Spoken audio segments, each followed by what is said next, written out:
Rickson, who was 40 pounds lighter than me, made me feel like a child. He effortlessly controlled my movement, isolated my limbs, and submitted me over and over and over again. I fought hard, applied technique after technique, made adjustments, tried to surprise him, and used all the strength and trickery and skill and effort I could muster. My resistance was futile. There was nothing I could do. Nothing.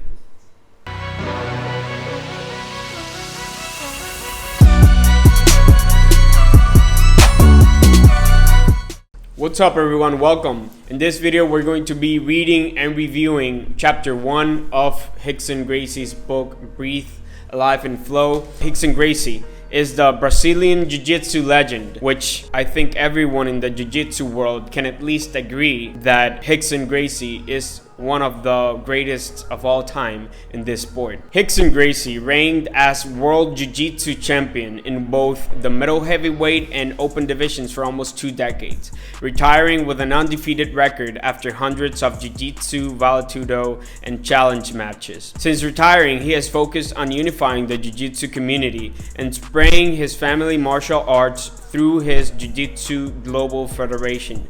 Teaching seminars around the world, a film about his life, Dead or Alive, directed by Narcos director Jose Padilla, is currently in development with Netflix. I learned about the existence of Rickson Gracie by watching Joe Rogan's podcast and Jocko Willink's podcast too. They're always talking about how Jiu-Jitsu is this great sport, how Jiu-Jitsu is not only a great sport, but great for you, great for your mental health, and great for almost everything. They make it look like Jiu-Jitsu is like the greatest invention of all time.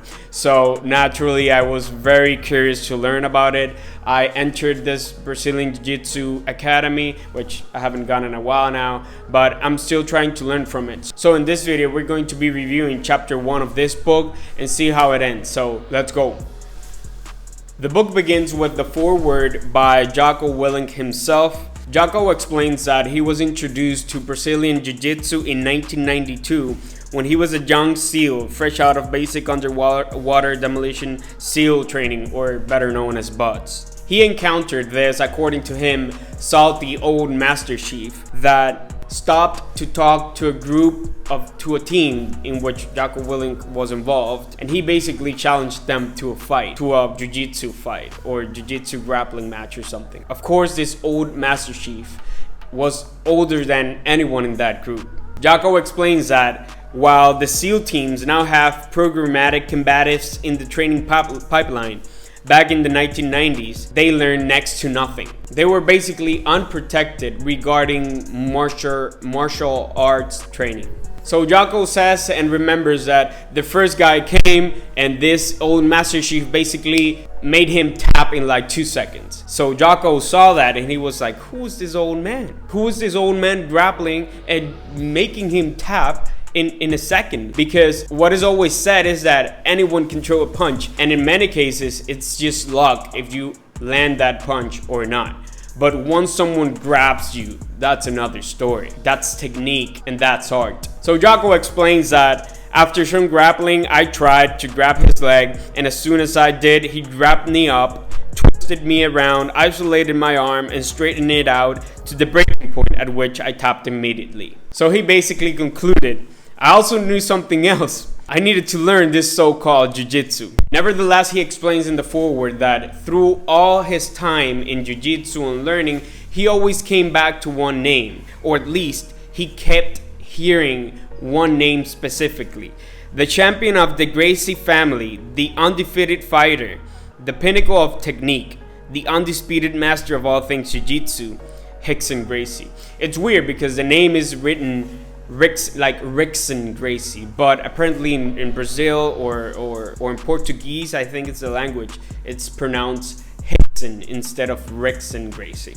Jocko Willink once visited Rickson Gracie Academy or school, and when he got the chance to spar, or like a training fight as they call it in Jiu-Jitsu, with Rickson himself, I'm gonna read it to you. Jocko Willink says, Rickson, who was 40 pounds lighter than me, made me feel like a child. He effortlessly controlled my movement, isolated my limbs, and submitted me over and over and over again. I fought hard, applied technique after technique, made adjustments, tried to surprise him, and used all my strengths and trickery and skill and effort I could muster. My resistance was futile. There was nothing I could do. Nothing. And you know, it must be really weird and just you must feel like impotent for someone lighter than you, weaker than you, and still beat you. And that is one of the great things that Jiu-Jitsu can apparently teach you. You know, Jocko Willink says that over the next few days, I thought about what he had told me. You do a good job staying calm in bad positions. That is an important thing. I realized that this did not apply only to Jiu-Jitsu. It applied to my job in the SEAL teams as well. You're going to get put in bad positions. The enemy might get the upper hand. You might be outnumbered and outgunned. Panic will destroy you. You have to stay calm. And this is a great point that I learned from this chapter, because there are 7 to 8 things that Jocko Willink explains in his foreword for this book that makes me even more curious about jiu-jitsu as an art and as a sport, because there are a lot of things in life that you don't, at least in my experience, that you don't learn directly. There are a lot of things that you associate with one another, and you can apply some things to one thing that doesn't have anything to do with another thing, but the idea stays and the same thing applies. So one of those things I'm going to start explaining according to Jocko Willink. He says that the principles of jiu-jitsu can be applied to every endeavor in life. For example, you have to stay calm when you are in bad positions. You need to cover and conceal your intent with other maneuvers. You need to utilize the simplest and most efficient methods. You need to prioritize your focus of effort. You need to train until you trust yourself to move intuitively without having to think. You need to move at the right time. You need to defend critical areas. You should not attack your enemy's strong point. You should utilize leverage. I realize now that there are more than 7 or 8 points. You should utilize your leverage. You cannot let your emotions drive your decisions. And this is a very big one, at least for me, because I think men in today's world are getting too emotional. Every decision is based on emotions. And hey, that's all fine and good. But there comes a time when you have to control your emotions and be the man that you have to be, and not taking every insult and everything and making a very big out of it. Because other than that, or if that happens, then chaos will rule your life, not order. And I think that's the opposite that that's the opposite of what we're looking for. Next, you have to establish a good base foundation to build upon. You cannot be overly aggressive, but you can just allow things to happen. The same thing we were talking about. When you make a move, you have to believe in what you're doing. You have to be mentally strong. You have to keep an open mind. You have to continuously learn new techniques while always reinforcing the fundamentals. You have to adapt your plan if circumstances change. And the list goes on and on and on. You know, he explains that jiu-jitsu gives me the confidence, but also the humility, strength, but also compassion, a disciplined code, but also a free and open mind. As Rickson says, jiu-jitsu is not a sport. Jiu-jitsu is a philosophy, and it is at the root of everything we do. And that is basically the end of Jocko Willink's foreword, which is incredible for me. It's incredible. It opens your mind. It opens your curiosity about what the hell is this jiu-jitsu stuff. You know what I mean? So the first chapter is basically an introduction to the book. It's not actually the first chapter. The first chapter technically becomes the second, but whatever. The first chapter is the Gracie clan, which gives you an introduction of the history of where the Gracies come from. Apparently they come from a long line that traces back to Scotland, to when Romans invaded Scotland several times in the first 3 centuries AD, and you know, it basically goes way back.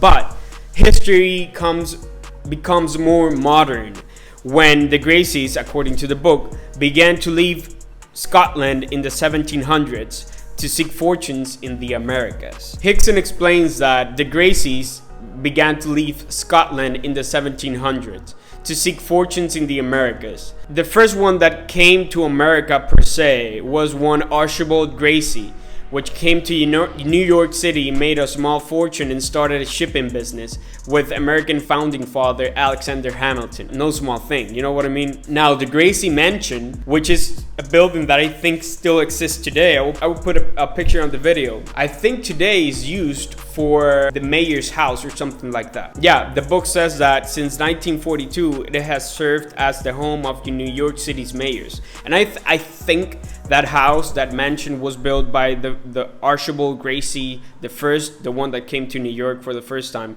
from Scotland. So Archibald's son, Archibald Jr., was a very successful New York merchant, but his grandson, and this part is really funny for me because, life, you don't know things from your past, you don't know all the circles that life goes into. So in the Gracie family, there's no exception. Archibald III was a warrior. He went to West Point, and here the superintendent of that point, Robert E. Lee, respect. When America's Civil War broke out, Archibald Gracie III sided with the Confederacy. He started the war as a mayor, and he basically fought with Robert E. Lee side by side. He was Robert E. Lee's right-hand man, you know what I mean? And they were both, or at least according to the book, Archibald Gracie III was very brave. Long story short, Archibald didn't survive the war, but Robert E. Lee did, of course.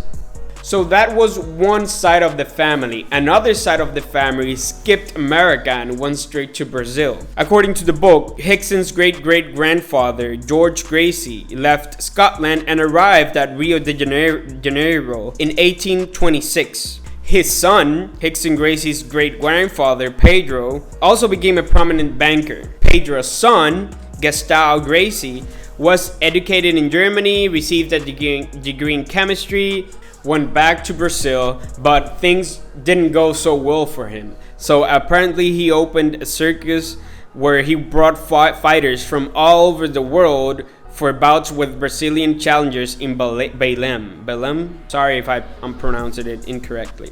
So you can see where basically, since the very beginning of the Gracie family, apparently the family has been full with fighters.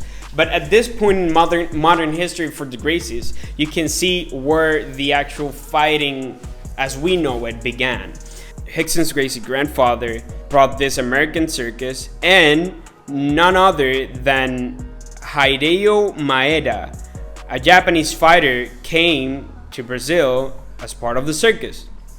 So Helio Maeda trained in both traditional jiu-jitsu and the more sporting art of judo. Maeda was one of Japan's greatest judokas before he became a prized fighter. So this is, in my opinion, according to this book, where Jiu-Jitsu actually begins. Because Jiu-Jitsu at this point, as I understand it, or as I understood it, was not the Jiu-Jitsu we know today. It was a very, very raw Jiu-Jitsu. So here's where everything begins. Helio Maeda was fighting under the name of Conde Koma. Maeda fought both grappling matches and no-hold-barred fights that were called vale tudo in English, or the translation I guess is anything goes, in Brazil. So in 1917, Rickson Gracie's grandfather, Gustavo Gracie, took his 15-year-old son Carlos to watch a fight at Brazil Belém's Theater da Paz. At this point is where the beginning of the Gracie Jiu-Jitsu is. 1917, Carlos Gracie, Rickson's uncle, is watching what Jiu-Jitsu is for the first time. Carlos Gracie begins practicing Jiu-Jitsu. Rickson's father at this point, Helio Gracie, was not old enough for his father to let him practice Jiu-Jitsu. And more than that, Helio Gracie is very skinny, he's underweight. They don't think he will be able to not only practice the sport, but be successful at it. But as everything goes, he begins practicing and teaching with Carlos Gracie, his brother, Helio's brother. And he becomes very good at it. To the point that Rickson Gracie says in the book that, I know this might sound like an exaggeration, but Helio Gracie was to Jiu-Jitsu what Albert Einstein was to physics. Those are big words, and not that I put them in any doubt, but that line basically explains what the Gracie family at least thinks of Helio Gracie. On the other hand, to the brother, to Carlos Gracie, Jiu-Jitsu was as much about psychology as it was about martial arts. Apparently, Carlos took the concept of Jiu-Jitsu to more than just a sport. It was how you eat, it was how you think, it was how you breathe, and that's where a lot of things come to be born. Fast forward to 1951, when Japan's greatest judoka, Masahiko Kimura, traveled to Brazil in 1951. Helio also challenged him. So Helio was looking for fights basically everywhere. First, to practice his jiu-jitsu. Second, to defend the family name. It was the way it was. Kimura agreed to the fight with Rickson's dad, in which he could first defeat Jikio Kato, one of the black belts traveling with him. Helio Gracie's first fight with Kato was declared a draw, but Helio choked him unconscious in their rematch, clearing the way for a match with the judo champion. At this point, this is a very, very famous fight. I think in YouTube there's an extract of the actual fight. Helio's opponent at this point is bigger than him, is stronger than him. Additional, he not only knows jiu-jitsu, but this is a judo champion. I mean, he was basically built to defeat Helio Gracie. The thing is that Helio Gracie doesn't quit. There comes a point the book explains that this Japanese judoka almost choked unconscious Helio Gracie. But because Helio Gracie didn't tap, the judoka thought that the choke wasn't working, so he released him and the fight kept going. I mean, you know the strength of mind and determination that you have to be that skinny, that weaker than your opponent, and still believe that I'll die before I tap. You know, that's just another state of mind, and that was Helio Gracie. Fast forward, that is a very famous battle that is explained. A lot of other fights went with Helio Gracie, but I'm not explaining everything of them. I'm just telling you the ones that impacted me the most. For you to understand Helio Gracie's state of mind, he was training his sons to be like him. He was training his sons to be strong of mind, strong mentally, strong emotionally. And Rickson Gracie explains one part. I don't think it was a boat. It was another situation. But the point is, they are far from the actual beach. And Helio Gracie didn't panic. He was just, come on boys, we have to swim. Let's go back in. It's that determination. Rickson Gracie says that even when facing death, his father remained composed. And that is one of the things according to the book and in my little experience, that is one of the things that Jiu-Jitsu teaches you. One important thing that the book explains is that for Rickson, in which he was involved in a family that basically created Jiu-Jitsu as we know it, his earliest memories of Jiu-Jitsu are fun, even playful, not discipline, not, let's go practice today, let's do this today. No, they were, apparently the Gracie boys were led to have a real childhood. It was not work from day one.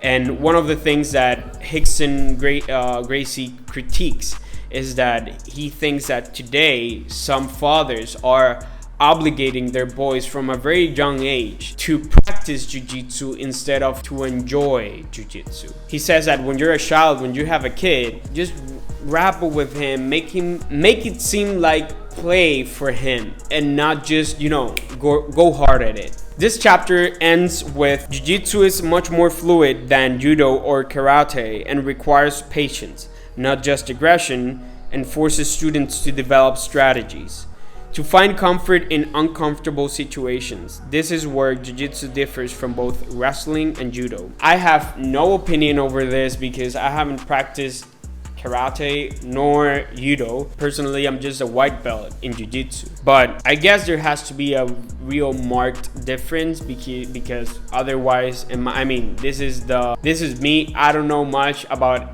any one of these sports, but I guess there has to be a really marked difference for them to be two different sports.